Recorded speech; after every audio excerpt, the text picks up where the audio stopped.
প্রত্যাশা আপনাদের চলে আছে। হযরত অল্প সময়ের মধ্যে চলে আসবেন, আপনারা একটু মেহরবানি করে বসে যান।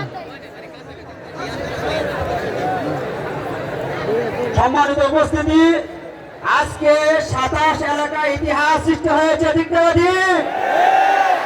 আল্লামা মামুনুল হক সাহেব যেখানে পা রাখেন সেখানে লক্ষ লক্ষ মানুষ পঙ্গপালের মতো উপস্থিত হয়। আমরা ইতিমধ্যে দেখেছি যশোরে 9টা প্যান্ডেল কানায় কানায় পূর্ণ হয়েছিল। প্রথম দিন আল্লামা মামুনুল হক সাহেব বক্তব্য দিয়েছিলেন। আমাদের এই মাঠ কানায় কানায় ভরে, রাস্তায়ও ভরে গেছে। এজন্য আমরা রাস্তায় 3টা প্রজেক্টরের ব্যবস্থা করেছি। খুব বেশি কষ্ট হয়ে গেলে আপনারা মাঠের ভিতরে আর না ঢুকে রাস্তায় থাকবেন, আর ব্যাগগুলো দ্রুত স্টেজে পৌঁছে দেন। এখনই আমাদের মুআজ্জাজ মেহমান আলোচনা শুরু করবেন। ব্যাগগুলো দ্রুত স্টেজে পৌঁছে দেন। আমাদের স্বেচ্ছাসেবক ভাইদেরকে আপনারা সহযোগিতা করুন। ব্যাগটি পৌঁছে দেন, ব্যাগটি পৌঁছে দেন।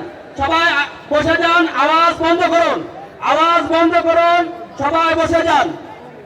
সম্মানিত উপস্থিতি, ইমাম উলামা পরিষদ টঙ্গী পশ্চিমের উদ্যোগে আজকের এই বিশাল ইসলামী মহাসম্মেলন, আজকের এই বিশাল ইসলামী মহাসম্মেলনে জনসমুদ্র সৃষ্টি হয়েছে। সবাই বলে নারে তাকবীর, লিল্লাহি তাকবীর, আল্লামা মামুনুল হক সাহেব জিন্দাবাদ, জিন্দাবাদ। আল্লামা আতাউর রহমান সাহেব,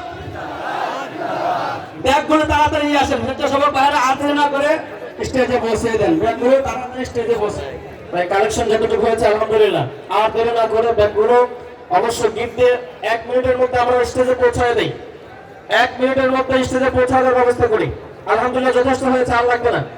যতটুকু হয়েছে আলহামদুলিল্লাহ। নতুন করে আর টাকা নেওয়ার জন্য সময় ক্ষেপণ করার সময় নেই। আমরা ব্যাগগুলো মোটটা গিফট দিয়ে 1 মিনিটের মধ্যে স্টেজে পৌঁছায় দেই।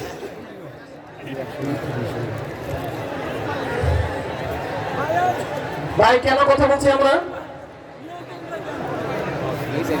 খামোশ হয়ে যাই। এখন আমাদের ভারতীয় মেহমান হযরত আলোচনা করবেন। হযরতের পরিচয় ইতিপূর্বে বলা হয়েছে। হযরত এখন আলোচনা শুরু করছেন। আমরা হযরতকে তার গুরুত্বপূর্ণ আলোচনা পেশ করার জন্য অত্যন্ত বিনীতভাবে অনুরোধ জানাচ্ছি।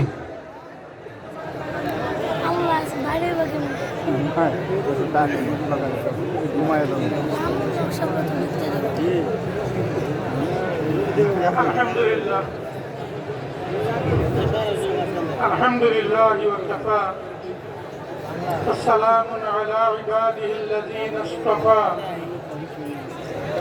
আম্মা বা'দু আউযু বিল্লাহি মিনাশ শাইতানির রাজীম বিসমিল্লাহির রাহমানির রাহিম ইয়া আইয়ুহাল্লাযীনা আমানু উদখুলু ফিস-সিলমি কাফা ইলা আখিরিল আয়াত।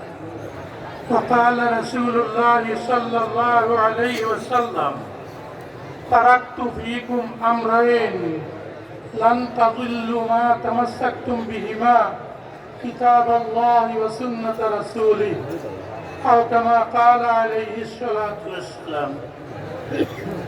অত্যন্ত শ্রদ্ধাভাজন উলামায়ে কেরাম, সুধী সজ্জন মণ্ডলী এবং প্রিয় ছাত্রবৃন্দ, পর্দানিশী মা বোনেরা, আমি বেশি সময় নেব না। আমার মনে পড়ছে একটি ঐতিহাসিক বাক্য। আমাদের আসামের বদরপুরে বিগত প্রায় 63 বৎসর থেকে বৎসরে এ ধরনের একটি মাহফিল হয়। মানুষের সমাগম এর চেয়ে আরো কিছু বেশি হয়, কিন্তু এমনভাবে মাহফিলটা পরিচালিত হয় উপর থেকে একটা সুই পড়লে ও শোনা যাবে। অত্যন্ত নিস্তব্ধ একটা রুহানি পরিবেশ, আল্লাহর জিকিরের পরিবেশ সৃষ্টি হয়। শ্রোতারা সবাই নীরবে মনে মনে আল্লাহর জিকির করে করে বয়ান শুনেন। এসেছিলেন ভারতবর্ষের বিভিন্ন এলাকার সমস্ত বড় বড় প্রধান ওলামায়ে কেরাম, আউলিয়ায়ে কেরাম, বুজুর্গরা একবার প্রথম এসেছিলেন সমস্ত পৃথিবী বিখ্যাত ইসলামিক এবং চিন্তাবিদ নন, জেনারেল শিক্ষায় চিন্তাবিদ, ইতিহাসবিদ, আল্লাহর অত্যন্ত উচ্চস্তরের আলিম এবং অলি, যার আরবে অত্যন্ত সম্মান ছিল, মৌলানা সৈয়দ আবুল হাসান আলী নদভী রহমতুল্লাহ আলাইহি।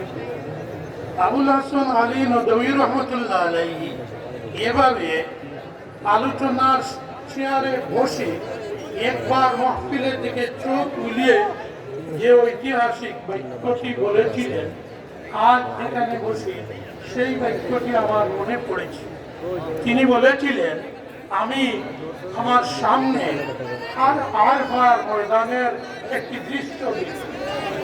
আমিও এখানে টঙ্গী পশ্চিমে 27 স্কুল মাঠে আপনাদের দৃশ্য, আপনাদের নুরানি চেহারা, আপনাদের নিয়মানুবর্তিতা, শৃঙ্খলা এবং উলামায়ে কেরামের পরামর্শ গ্রহণ করা দেখে আমারও মনে হইতেছে যে আজ আমি এখানে পবিত্র আরফা ময়দানের একটি সুন্দর, বরকতময় এবং নুরানি দৃশ্য দেখতে পাচ্ছি। আমি কোরআনে কারীমের এক আয়াত এবং এক হাদিস তিলাওয়াত করেছি। আমার অভ্যাস, আমি অত্যন্ত ধীরে ধীরে স্পষ্টভাবে, স্পষ্ট ভাষায় আলোচনা করব।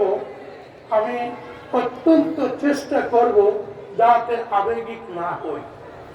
আপনারা বুঝতে পারছেন কি না আমি মাঝে মধ্যে জিজ্ঞেস করব।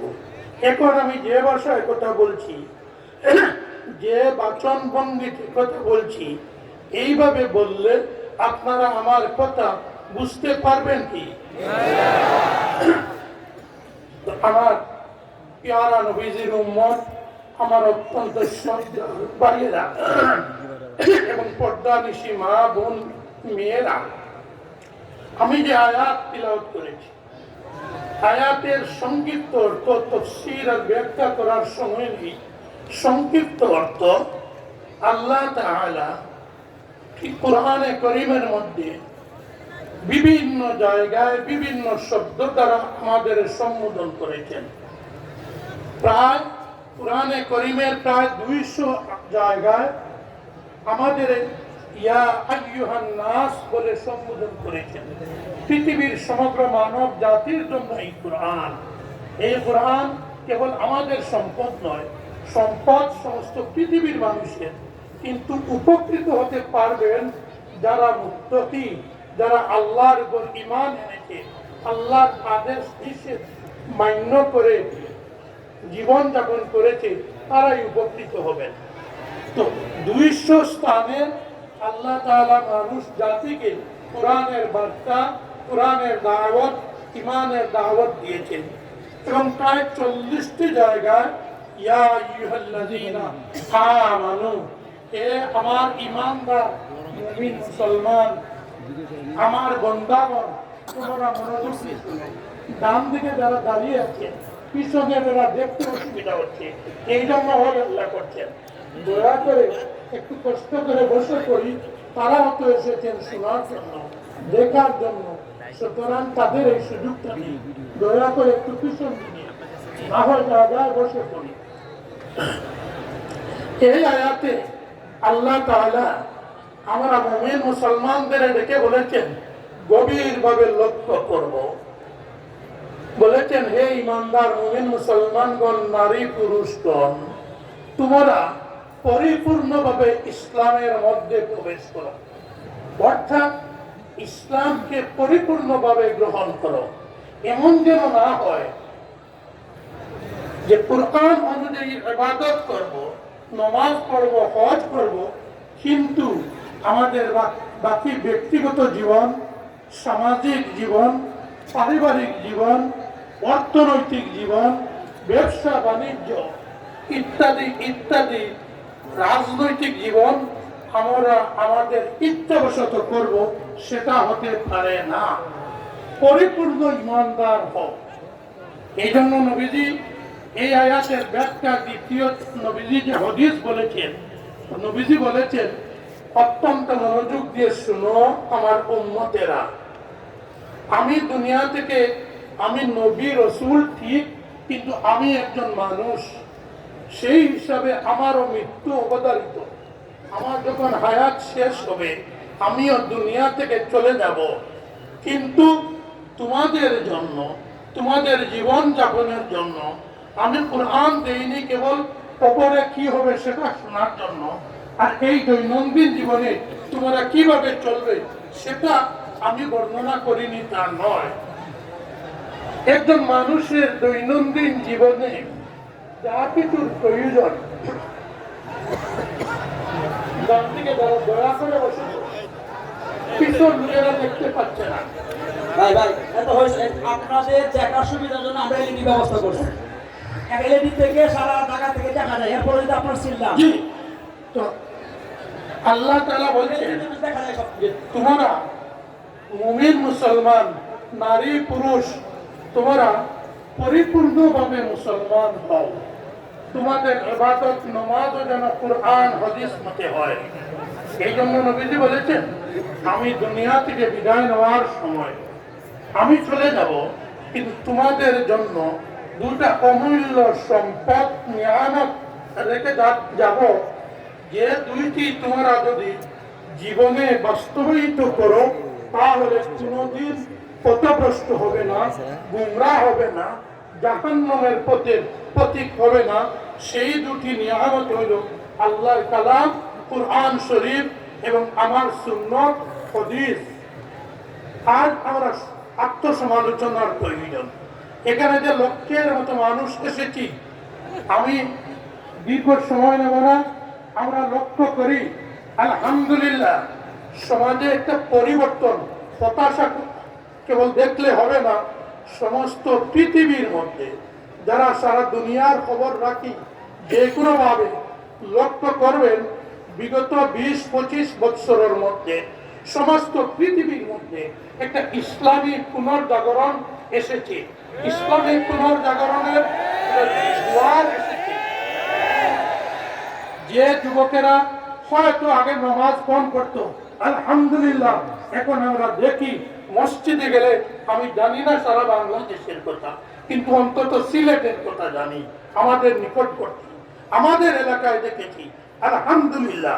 আগে শুক্রবারে জুমার নামাজে যত মানুষ মসজিদে যোগদান করত, এখন আলহামদুলিল্লাহ জোহরের নামাজে, আসরের নামাজে, মাগরিবের নামাজে এইরকম মসজিদ ভর্তি হয়ে যায়। এবং সমস্ত পৃথিবী, ইউরোপ আফ্রিকার খবর নেই, আমেরিকার খবর নেই, অস্ট্রেলিয়ার খবর নেই, জার্মানি জাপানের খবর তথ্য সংগ্রহ করে দেখি আলহামদুলিল্লাহ বিরাট আকারে একটা ইসলামী পুনর্জাগরণ এসেছে। অতি উচ্চ শিক্ষিত খ্রিস্টান এবং ইহুদিরা ফ্রান্সে এত ব্যাপকভাবে ইংরেজিতে, ফরাসি ভাষায় কোরআন শরীফ পড়ে ইসলামের প্রতি আকৃষ্ট হচ্ছে, এবং মুসলমান যারা ভালো চরিত্রবান তাদের চরিত্র দেখে এত বেশি ঈমান কবুল করছে। ফরাসির একটি সংস্থা সমীক্ষা পেশ করেছে, বিগত 20 বছর থেকে ফরাসিতে, ফ্রান্সে যেভাবে উচ্চশিক্ষিত ইহুদি খ্রিস্টানরা ইসলাম কবুল করছে, ডাক্তার, ইঞ্জিনিয়ার, আইন বিশারদরা ইসলাম কবুল করছে, এই ধারা যদি আর 20 বছর চলতে থাকে তাহলে আগামী 20 বছর পরে ফ্রান্সে দ্বিতীয় সংখ্যাগরিষ্ঠ জাতি হিসাবে মুসলমানদের উত্থান হবে। কেউ সেটা রোধ করতে পারবে না। ইসলামের প্রতি আলহামদুলিল্লাহ যেটা এসেছে, আরো আমরা দৈনন্দিন জীবনে সেটা বাস্তবায়িত করার প্রয়োজন। শুধু সজ্জন মন্ডলী, আল্লাহর কালাম কোরআন মজিদ এটা আমাদের জীবনের সংবিধান, এটা জীবনের আখিরাতের সংবিধান। এটার মধ্যে ব্যক্তি জীবন, পারিবারিক জীবন, রাজনৈতিক জীবন, অর্থনৈতিক জীবন, সামাজিক জীবন, ব্যবসায়িক জীবন, আচার ব্যবহার, শিক্ষা পদ্ধতি সব কিছু বিস্তারিতভাবে আছে। এখন আমরা আক্ষেপ করব, আমরা যদি ভাবি কুরআন এসেছে কেবল নামাজ রোজা হজ যাকাত শিক্ষা দেওয়ার জন্য, মারাত্মক ভুল হবে। সবটা মিলে তার নাম ইবাদত। বিজ্ঞ উলামায়ে কেরামরা ইমামগণ বলেছেন, সমস্ত কুরআন মজিদে সম্পূর্ণ ইসলাম বর্ণিত রয়েছে এবং ইবাদত ইসলামের 5 ভাগের মাত্র 1 ভাগ, মাত্র 5 ভাগের মাত্র 1 ভাগ হলো ইবাদত।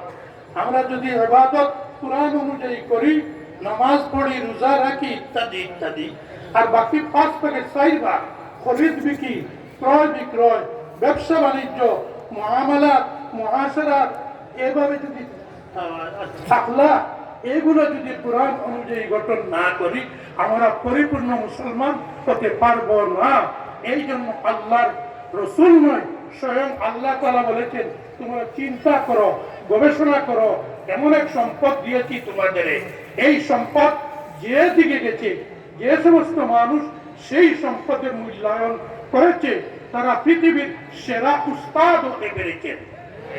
নবীজির আবির্ভাবের পূর্বে আরবে তো আবু বকর ছিলেন, উমর ছিলেন, উসমান ছিলেন, আলী ছিলেন, সব ছিলেন, কিন্তু তাদের সমাজে না ছিল কোনো মর্যাদা, তাদের মধ্যে কোনো বিবেক ইসলামিক যুগের আগে ছিল না।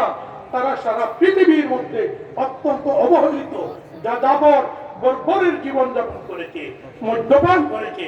কিন্তু যখন আল্লাহর নবী এসে বলেছেন, আমি নিয়ামত নিয়ে এসেছি কুরআন, সেই কুরআন তোমরা গ্রহণ করো, সবকিছু ত্যাগ করে যখন এরা কুরআন গ্রহণ করেছে, সমস্ত পৃথিবীকে সৎ পথের দিশা, হিদায়াত এরা দান করতে পেরেছে।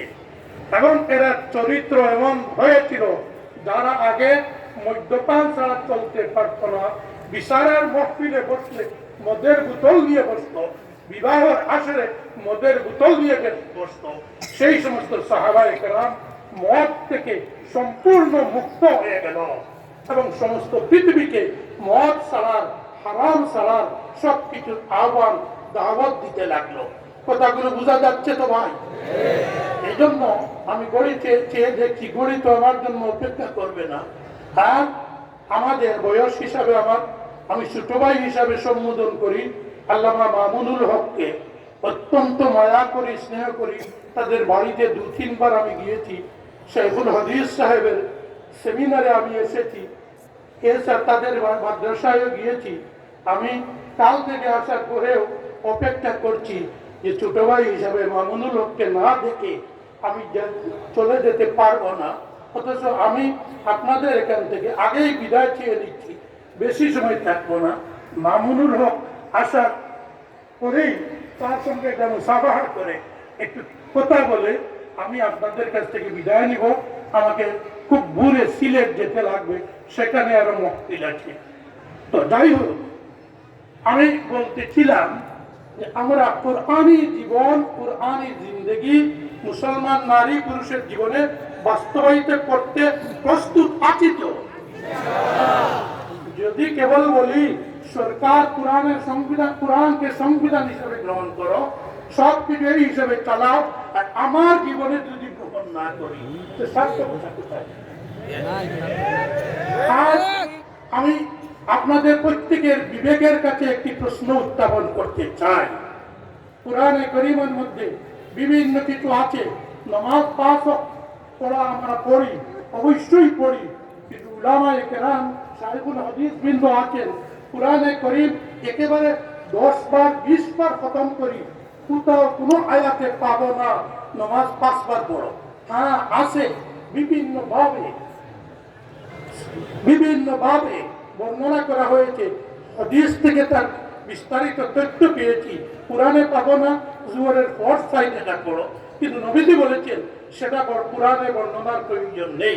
সাল্লু কামা রাআইতুমুনি উসাল্লি, আমি যেভাবে নামাজ পড়িয়া সেভাবে তোমরা পড়ো। কিন্তু আল্লাহ তাআলা বলেছেন ইবাদত নবীর উপর ছেড়ে দিয়েছি, কিন্তু সম্পত্তি বন্টন আমি নবীর জন্য রাখিনি। আমি আল্লাহ জানি আগের উম্মত থেকে সব কিছু আল্লাহ আল্লাহ করো, জিকির করো, নামাজ পড়ো, কয়েকজনে না মানলেও প্রত্যেকজনে আমল করে। কিন্তু যদি বলা হয় তোমার এই সম্পত্তি, মৌলানা বলেছেন 1000 করে কতজন দিবেন, 1 লক্ষের মধ্যে বোধহয় 10 জনেও হাত দিতেন। সুতরাং উর্দুতে আমার উস্তাদ হযরত মৌলানা আব্দুল জলিল চৌধুরী রহমতুল্লাহ আলাইহি প্রায় বলতেন, উর্দু একটি কবিতা যার মর্ম হলো, বন্ধু যা চাও দিব, কিন্তু আমার কাছে টাকা পয়সা চাইও না। যা চাও সব দিব, কিন্তু টাকা পয়সা চাইও না। তো আমরা দেখতে লাগি সম্পত্তি এর লাগি সিলেটি বাংলায় একটা প্রবাদ আছে, বেটি আর মাটি। বুঝতে পারছেন? বেটি মানে মহিলা সম্প্রদায়, মাটি সম্পত্তি। বেটি আর মাটি খণ্ডলির গতি, অর্থাৎ যত সমস্যা, যত ঝগড়া এই বেটি থেকে, মহিলা থেকে আর সম্পদ থেকে আসে। এই জন্য আল্লাহ তাআলা বললেন, ওই সম্পত্তির ভাগ বাটোয়ারা, পিতামাতা মারা গেলে, স্বামী মারা গেলে, যে মারা যায় তার সম্পত্তি কে কে পাবে আমি নবীর উপর ছেড়ে দিচ্ছি না। সমস্ত পৃথিবীতে মহিলারা ছিল অত্যন্ত অবহেলিত, নির্যাতিত, নিষ্পেষিত। সমস্ত পৃথিবীতে, আরবে, এই ভারতবর্ষ অবিভক্ত ভারত, বাংলাদেশ, পাকিস্তান, আফগানিস্তান উপমহাদেশ, এখানেও অত্যন্ত প্রাচীন সভ্যতার দেশ, কিন্তু এখানেও নারীদের কোনো অধিকার ছিল না। নারীরা তাদের পিতামাতার সম্পত্তিতে 1 টাকার মালিক হতো না। নারীদের জীবন্ত অবস্থায় স্বামীর পিতায় অগ্নিদগ্ধ করে হত্যা করা হতো।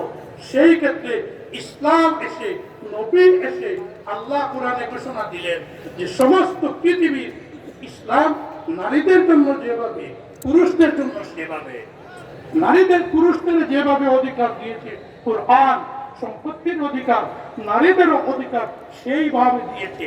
এবং এটা আমি আল্লাহ সূরা নিসা মধ্যে, অন্য সূরার মধ্যে বিস্তারিত বর্ণনা করে দিয়েছি। এবং সূরা নিসার মধ্যে আল্লাহ তাআলা সম্পত্তি ভাগ বাটোয়ারা করে দিয়ে, যারা ম্যাথমেটিক্সের ছাত্র বুঝতে পারবে, ভগ্নাংশ 3 ভাগের 1 ভাগ, 4 ভাগের 1 ভাগ, লসাগু, গসাগু অঙ্ক যারা জানেন, সব কিছু কোরআনের মধ্যে আছে।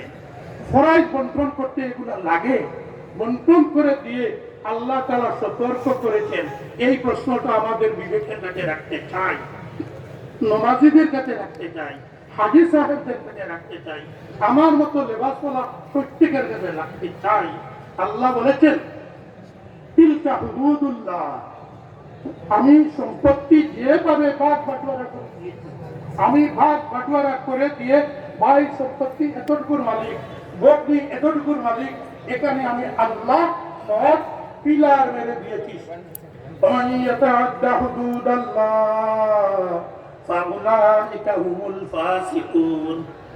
আমার নির্দেশ পাওয়ার পরেও যারা মৃত্যুর পরে সম্পত্তির ভাগ বাটোয়ারা কোরআন মানে না, যারা বলে কোরআন তো আমার ঘরে আলমারি থাকবে আর আগুনের সহিত রাখবো, কোরআন তিলাওয়াত করবো, কোরআন দ্বারা অসুস্থ হলে খতম করাবো, দোয়া করাবো, এর জন্য কত কোরআন আসেনি। কোরআন এসেছে বাস্তব জীবনে আমল করার জন্য। যে আল্লাহ তাআলা বলেছেন, এত শক্তভাবে বলার পরেও যারা মহিলাদের পরাই সম্পত্তির অধিকার সুষ্ঠুভাবে দেয় না, এরা 7 বার হজ করুক, উমরা করুক, উলাইকা হুমুল ফাসিকুন, এরা ফাসিকের দল। পরবর্তী আয়াতে আল্লাহ তাআলা বলেছেন, উলাইকা হুমুল কাফিরুন, যারা সম্পত্তি দেয় না, এরা আল্লাহ শব্দ প্রয়োগ করেছেন যে এরা কাফিরের দল। মুফাসসিরিনে কেরাম, উলামায়ে কেরামে সাবধান করে দিয়েছেন আমাদের, আমরা যেন কাউকে কাফির বলে ফতোয়া না দিই। সে যেন মনে করে আল্লাহ তো আমাকে কাফির শব্দ উচ্চারণ করেছে। এখন আমি বিবেকের কাছে রাখি, আমাদের সমাজের অবস্থা দেখি, সমাজে 100 পরিবারের মাঝে কয়টা পরিবার বের হবে যে আমার পিতামাতা মরার পর আমার সম্পত্তি ভাই এবং বকরিরে কুরআনের ভাগ বাটোয়ারা মতে বেটে দেওয়ার, বন্টন করে দেওয়ার অভ্যাস আছে। আমি তো যতটা সমীক্ষা করি আমি পত্রিকার লগে সম্পর্কিত, আমার মনে হয় বাঙালি সমাজে, বাংলাদেশের বাঙালি হই, আসামের বাঙালি হই, বাঙালি সমাজে 100-র মধ্যে 80 পরিবারও বেশ হবে বেশি যারা কোরআনের বাটুয়ারার মধ্যে ফরজ দেয় না। এবং আমি নিজে বিচার করেছি, আমি আলোচনা করে জানতে পেরেছি, আমার মতো মঞ্চে বসে যারা ওয়াজ করে তাদের বিচারে গিয়েও দেখেছি, হুজুর আপনার বলির অংশটা দেন না কেন? এটা তো তার স্বামীর বাড়িতে পাইছে, আর এখান থেকে নিয়ে কি করবে? কোরআনে তো এ কথা বলেনি। কোরআনে বলেছে আপনি দিবে, যদি না দেন ফাঁসিতে দল। এই জন্য আমি অতি সংক্ষেপে কোরআনকে নিজ জীবনে বাস্তবায়িত করি। উদখুলু ফিস সিলমি কাফা, আল্লাহ আদেশ করেছেন পরিপূর্ণভাবে মুমিন মুসলমান হও। ইনশাআল্লাহ আমরা মেয়েদের অধিকার, সম্পত্তি, ফরজ দেওয়ার জন্য সমাজে চেষ্টা করব তো ইনশাআল্লাহ। ইনশাআল্লাহ আল্লাহ তৌফিক দান করুন। এটা অভিযান চালাতে হবে, এটা বিপ্লব আনতে হবে, বিপ্লব আনতে হবে, কোরআনই বিপ্লব। ঘরে ঘরে কোরআনের আলো জ্বালাও, অতি সুন্দর স্লোগান দিয়েছে, কিন্তু সেটা জ্বালাতে হবে প্রথম আমার ঘরে, প্রথমে আমি আমার পরিবারের মধ্যে জ্বালাতে হবে যে কোরআনের আমল বাস্তবায়িত করব। নবীজি বলেছেন কোরআন আর হাদিস আঁকড়ে ধরো। সুধীবৃন্দ, আমাদের সমাজের মধ্যে আরো যে সমস্ত ত্রুটি আছে, কোরআন বিরোধী, হাদিস বিরোধী, আমি অতি সংক্ষেপে শেষ করে দেব। সেগুলো ত্যাগ অবশ্যই করতে হবে। প্রথমত কোরআনে যেসব জিনিস হারাম ঘোষণা করা হয়েছে, এখানে আকল আর বিবেক কাটানোর কোন স্থান নেই। সুজা কোরআন যেসব বস্তুকে হারাম করেছে, আমরা আজ থেকে বদ্ধপরিকর হই, কোন হারাম আমি ভোগ করব না, আমি সুদ নেব না, আমি ঘুষ নেব না, আমি রাজনৈতিক নেতৃত্ব হলেও ঘুষ নেব না, এমএলএ মন্ত্রী হলে ঘুষ নেব না, সাংসদ হলে ঘুষ নেব না, আমি অফিসার হলেও ঘুষ নেব না, ইঞ্জিনিয়ার হলেও নেব না, ডাক্তার হলেও ঘুষ নেব না, আমি মৌলানা হলেও ঘুষ নেব না। জিজ্ঞেস করতে পারেন মৌলানা আবার ঘুষ কিভাবে? পরিষ্কার টাকার কিতাবে আছে। কোন মৌলানা সাহেবের কাছে যদি আপনি যান, হুজুর আমার এই ফতোয়াটা কি হবে লিখে দিন, আর হুজুর যদি ফতোয়াটা আমার মন মর্জি মতো লিখে দেন, পকেটে হাত দিয়ে হুজুর ওইটা আপনাকে হাতিয়া দিলাম, এটা টাকাকে রেখে দেন, পরিষ্কার স্বামী ফদাইল ইত্যাদি কিতাবের মধ্যে লিপিবদ্ধ আছে, এইটা হাদিয়া নয়, এটা পরিষ্কার গুড়। বুঝতে পেরেছি? আরে ভাই, এই মশলা বুঝতে অনেক সময় সাহাবায়ে কেরামের মধ্যে কেউ কারো ভুল হয়েছে। হযরত আবু হুরায়রা, যিনি 5700 উপরে হাদিস বর্ণনা করেছেন, তাকে গভর্নর করে একবার নবীজি পাঠালেন এক জায়গায়। আসার সময় তিনি সরকারি ট্যাক্সের টাকা নিয়ে গেলেন এবং তাকে কিছু লোক আরো হাদিয়া দিয়েছিলেন, সেগুলো নিয়ে এলেন। একটা অংশ দিয়ে দিলেন নবীজিকে, ইয়া রাসূলুল্লাহ অমুক প্রদেশে আপনি আমাকে ট্যাক্স কালেক্টর করে পাঠিয়ে দিলেন, ওই ট্যাক্স এত লক্ষ টাকা পেয়েছি, এই নেন। বাকি এই তলিটা কি? হুজুর ইয়া রাসূলুল্লাহ সাল্লাল্লাহু আলাইহি ওয়াসাল্লাম এই তলিটা আমাকে হাদিয়া দিয়েছে। নবীজি বললেন, হে আবু হুরায়রা সতর্ক হও, তুমি যদি মদিনা তোমার এই ঘরে থাকতে এই হাদিয়ার টাকা তোমার বাবার বাড়িতে কে আনি দিত? সুতরাং এটা হাদিয়া নয়, তোমার পাওয়ারের কারণে ট্যাক্স কালেক্টর, ডেপুটি কালেক্টর এই হিসাবে মানুষে ভাবছে যদি হাদিয়া কিছু দিয়ে দেই তাহলে হয়তো ট্যাক্স একটু কনসিডার করবে, সুতরাং সব টাকা সরকারি বৈতুল মালে জমা দাও। বুঝতে পেরেছি? এই জন্য ভাইয়েরা আমার, কোরআনকে বাস্তবায়িত করতে হবে। কোরআনের নূর প্রথমে আমার অন্তরে দাঁড়াতে হবে, কোরআনের নূর আমার বাড়িতে প্রস্ফুটিত করতে হবে। কোরআন অনুযায়ী ব্যবসা বাণিজ্য করবো, খরিদ বিক্রি করবো, কোন ধরনের ধোঁকাবাজি, ফাঁকিবাজি, মিথ্যার আশ্রয় দিব না। এবং আমাদের নারী পুরুষের চরিত্র থেকে কোরআন হাদিস ব্যতীত মুনাফিকের যত অভ্যাস, ইহুদির অভ্যাস, কালচার, ফ্যাশনের নামে এইসব কিছু ত্যাগ করতে হবে। আল্লাহর নবী সতর্ক করে গিয়েছেন, এই আমার উম্মত শুনে রাখো, 4টি দোষ ত্রুটি আছে মুনাফিকের। এই 4টি যদি কোনো মানুষের চরিত্রে, তার কাপড় যে ড্রেস পিন্ধ করো, যদি তার চরিত্রে 4টি দোষ এবং ত্রুটি দেখা যায়, তাহলে সে জেনে নিক, অন্য কেউ ফতোয়া দেবেন না যে লোকটি খাঁটি মুনাফিক হয়ে গেছে। আরবাউন মান কুন্না ফীহি কানা মুনাফিকান খালিসান। নবীজি কানা মুনাফিকান বললেই হয়ে যেত, মুনাফিক হয়ে গেছে। কিন্তু নবীজি বলেন কানা মুনাফিকান খালিসান, তার মধ্যে আর কোনো ভেজাল, ইমানের ভেজাল থাকেনি, খাঁটি মুনাফিক হয়ে গেছে। 4টি কুঅভ্যাস যদি থাকে, আমি একটু বলবো, মনে মনে একটু আমরা নিজের অন্তরের সঙ্গে হিসাব করে দেখি, এই 4টি আমাদের সমাজে আছে কি না, আমার মধ্যে আছে কি না, আমি আতাউর রহমানের চরিত্রে আছে কি না। প্রথমে আমল ঠিক করতে হবে নিজের বক্তা আলোচকের চরিত্র থেকে। এবং আমরা শ্রোতা যারা, নবীজি বলেছেন সর্বপ্রথম মুনাফিকের পরিচয় মিথ্যাচার। যত ধরনের মিথ্যা আছে, মিথ্যা কথা বলা, মিথ্যা মোকদ্দমা করা, মিথ্যা মোকদ্দমায় মিথ্যা সাক্ষ্য দান করা, কারো বিরুদ্ধে মিথ্যা অভিযোগ উত্থাপন করা, মিথ্যা অপবাদ ঘটানো, যত মিথ্যা আছে মুখ দিয়ে হোক। আমি বললাম যে আমি লেখা জানি, আমি তো মিথ্যা মুখ দিয়ে বলবো না। সেদিন বয়ানে শুনেছি মিথ্যা মুনাফিকের আলামত, তো আমি ভাবলাম ওকে কিভাবে একটা শিক্ষা দেই। আমি শিক্ষা দেওয়ার জন্য আমার নিকটবর্তী পুলিশ থানায় লিখে দিলাম, ওই লোকটা মিথ্যা লিখে দিলাম, আমাকে মারধর করেছে, আমাকে চাকু নিয়ে খুন করতে উদ্যত হয়েছিল, আমার মোবাইল ছিনতাই করে নিয়েছে, পকেট থেকে টাকা 5,000 নিয়েছে।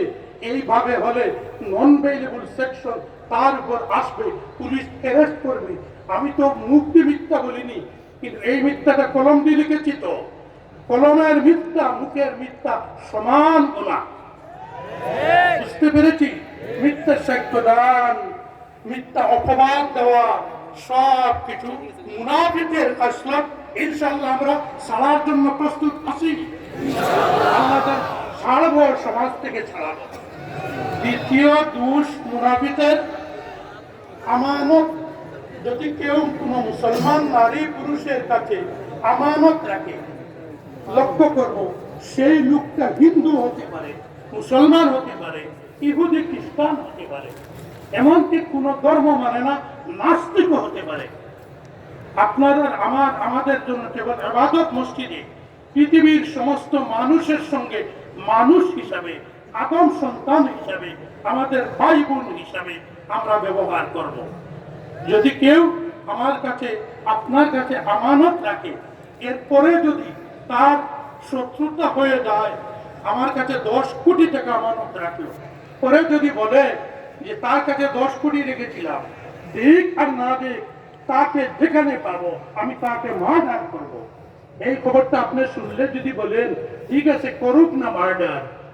সিলেটি আরেকটি ভাষা আছে, বাসার তেল দ্বারা বাসা বাজা করব।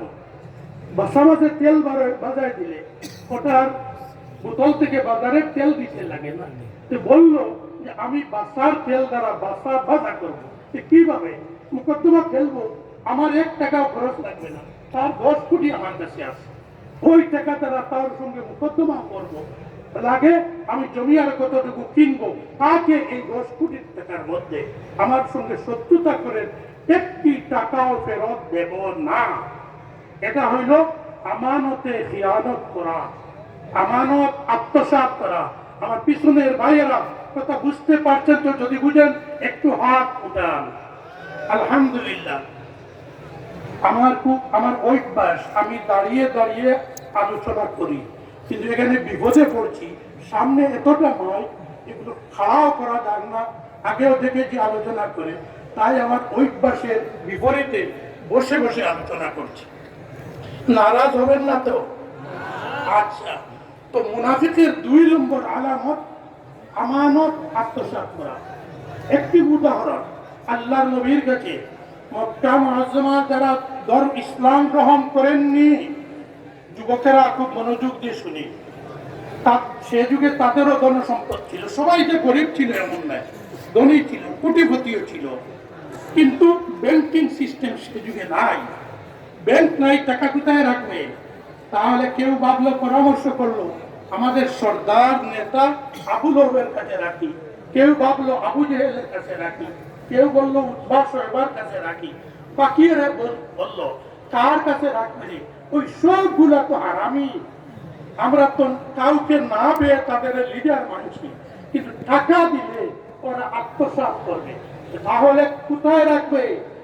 এক যুবক আছেন আব্দুল্লাহ ছেলে মোহাম্মদ, যদি আমরা তার কর্ম গ্রহণ না করি, যদি আমরা তাকে হত্যা করার ষড়যন্ত্র করি, যদি তার বিরুদ্ধে যুদ্ধ ঘোষণা করি, তবুও মোহাম্মদ যে ধর্ম নিয়ে এসেছেন কুরআন আর হাদিস নিয়ে, সেই শিক্ষা অনুযায়ী মোহাম্মদ কোন হিন্দু, ইহুদি, খ্রিস্টান কারো আমানত আত্মসাৎ করবে না। এই সবে মুহাম্মদ সাল্লাল্লাহু আলাইহি সাল্লামের কাছে কোটি কোটি টাকা আমানত রাখলো।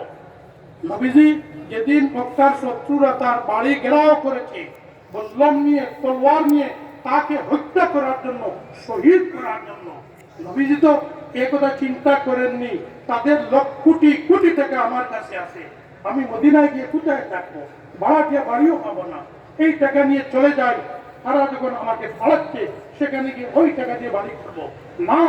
আল্লাহ নবী বললেন যে অন্যের আমানত আত্মসাৎ করা মুনাফিকের চরিত্র। সুতরাং হযরত আলীকে বললেন, হে আলী, এই লিস্ট নেও, এই কোটি কোটি টাকা সোনার পানা সবের কাছে তুমি সমঝিয়ে দিয়ে তারপরে তুমি মদিনায় হিজরত করবে। একটি প্রশ্ন আমরা জানি, সেই দিন নবীজির কাছে যারা আমানত রেখেছিল একজন মানুষ কি মুসলমান ইমানদার ছিল? ভাইয়েরা, মক্কার তো একজন মুসলমান ছিল না। আল্লাহর নবী শিক্ষা দিয়েছেন যে আমানত যে রাখবে তার আমানত রক্ষা করবে ইমানের পরিচয়, আর আমানত আত্মসাৎ করা মুনাফিকের পরিচয়। আজ আমরা সমাজের দিকে চাই, আমাদের দিকে চাই, আমরা কতটুকু আমানত রক্ষণাবেক্ষণ করতে পারছি? আজ এই বাংলাদেশে যারা আছি, ভারতে যারা আছি, একবার বুকে হাত দিয়ে বলতে পারবো যে আমাদের চরিত্র দেখে ও মুসলমান মানুষেরা একথা বিশ্বাস করবে যে এই মানুষ মুসলমান, এ কখনো মিথ্যা কথা বলে না, কখনো আমানত আত্মসাৎ করে না, এরা মানুষ মুসলমান, কখনো কাউকে গালি গালাজ করে না, কটু কথা বলে না, এরা কাউকে ফাঁকিবাজি করে না, দুঃখাবাজি করে না। এই কথা যদি আমাদের চরিত্রের মধ্যে এসে যায়, মানুষকে দাওয়াত কম দিতে লাগবে। সবচেয়ে গুরুত্বপূর্ণ ইমানের দাওয়াত আমলি দাওয়াত, সবচেয়ে গুরুত্বপূর্ণ দাওয়াত। আপনার আমার চরিত্র যদি ঠিক করতে পারি, আপনার আমার বাড়ির নিকটে যারা আছেন, মুসলমান হোক অমুসলমান হোক, গরিব মানুষ অমুসলমান হোক, আমার সঙ্গে শত্রুতা করো, সে অসুস্থ হলে যদি আমি তাকে স্বাস্থ্যের খোঁজ খবর করার জন্য আমরা যাই কি না চিন্তা করে দেখি, সে আর্থিক অসুবিধার জন্য ঔষধ কিনতে পারছে না, আমরা কি ঔষধের ব্যবস্থা করে দিই। সে তার ছেলের সন্তান নাই, হাসপাতালে যেতে পারছে না, আমরা কি তাকে হাসপাতাল নিয়ে যাই। এই মুসলমানের চরিত্র কি আমাদের মধ্যে আছে? এই চরিত্র আনতে হবে, এই চরিত্র উজ্জীবিত করতে হবে। এই চরিত্র নবীজি এই জন্য বলে, আল্লাহ বলেছেন পবিত্র প্রকৃত পক্ষে সমস্ত কুরআন তোমাদের জীবনে বাস্তবায়িত করো, হাদিসের সব শিক্ষা বাস্তবায়িত করো। আল্লাহ নবীজি সাহাবায়ে কেরামরা এরকম করেছে, এই জন্য তারা যেদিকে গেছে ঈমান এনেছেন। ভাইয়েরা আমার, এখানে নিশ্চয় মাদ্রাসার উচ্চ ক্লাসের ছাত্ররা, কলেজ এবং ইউনিভার্সিটির ছাত্ররা, অধ্যাপক, উকিল সাহেবরা থাকতে পারেন।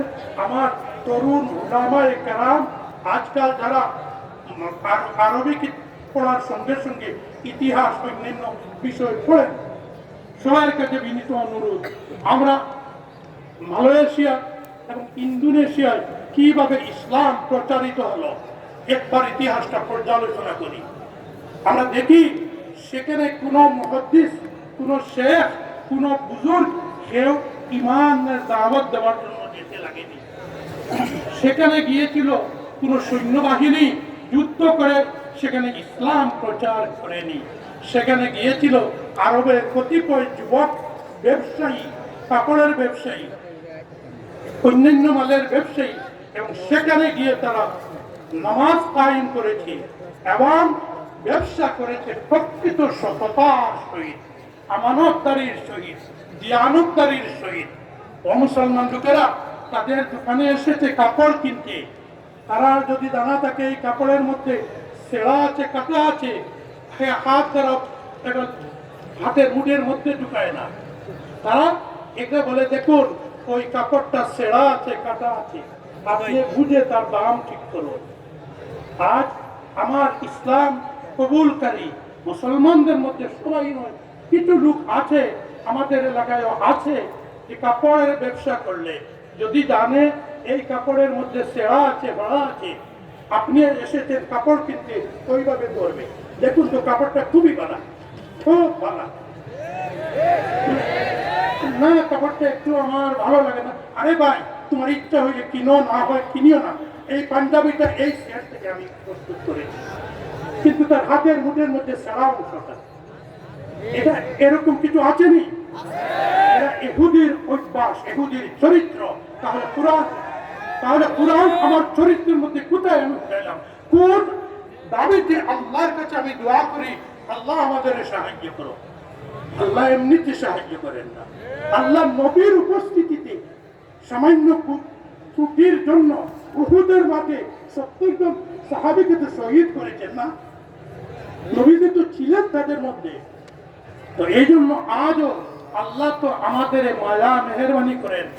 বাংলাদেশের আপনাদেরও আমি বেশ অন্যভাবে বলবো না, আল্লাহ তাআলা অদৃশ্য লোক থেকে আপনাদের যথেষ্ট সাহায্য করেছেন, যথেষ্ট সাহায্য করেছেন, যেটা আপনারা কল্পনা করতে নিশ্চয় পারেননি। আমরা পার্শ্ববর্তী দেশে থেকে কল্পনা করতে পারিনি। এটা যেদিন যেভাবে হয়েছে, এক মহফিলে ছিলাম, আমি বলেছিলাম এটা অন্য কোনো কিছু নয়, আল্লাহর গয়বী নুসরত। যেভাবে বদরের মাঠে আল্লাহ তাআলা 6,000 ফেরেশতা দিয়ে আল্লাহর নবীর সাহাবায়ে কেরামকে সাহায্য করেছিলেন, আপনাদেরও সাহায্য করেছেন। এই ইয়াকিন বিশ্বাস আছে তো? তাহলে আমরা ব্যবসা বাণিজ্য, আমরা ব্যাংকিং সিস্টেম সবটা যেন ইসলামী পদ্ধতিতে আনার চেষ্টা করি, এবং আমরা কোন ইসলামিক নবীজির সুন্নতের মধ্যেই রয়েছে কামিয়াবি। নবীজির সুন্নত ভিন্ন, অন্য কোন জাতির কালচার, অন্য কোন জাতির স্টাইল, অন্য কোন জাতির ফ্যাশন, তার মধ্যে কোনো কামিয়াবি নেই। আজ মুসলমানরা আমরা কিছু সংখ্যক পাশ্চাত্য সভ্যতার, নগ্ন সভ্যতার এত অনুসারী হয়েছি যে সেই সভ্যতা গ্রহণ করে নবীর সুন্নতকে জলাঞ্জলি দিচ্ছি। হয়েছে কি না?